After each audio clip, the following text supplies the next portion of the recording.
Ce qui a été présenté aujourd'hui, c'est le centre de recyclage de la Combe à Carombe.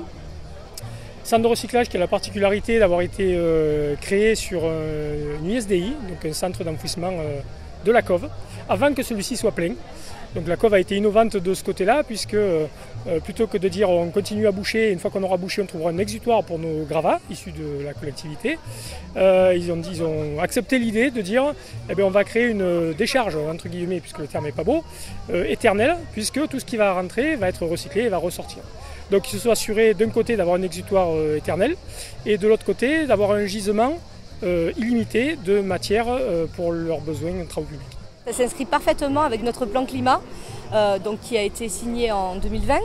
C'est vrai que moi, en tant que vice-présidente à la transition écologique, tout y est. En fait, il y a vraiment de l'économie circulaire puisqu'on est sur notre territoire de la Cove, de l'intercommunalité, et nos services de la voirie travaillent vraiment en partenariat avec cette entreprise-là également.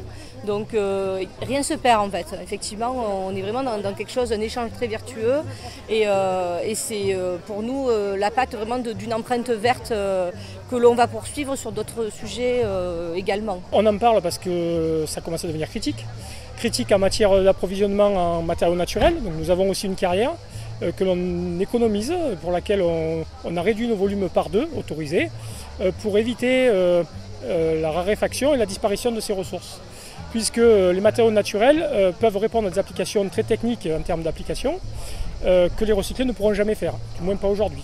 Donc tout ce qu'on gagne donc depuis 10 ans en tonnes qui ne sont pas mises sous une route par exemple, parce qu'on peut mettre du recyclé, ce sont autant de tonnes de matériaux qui serviront demain pour continuer à faire des applications techniques.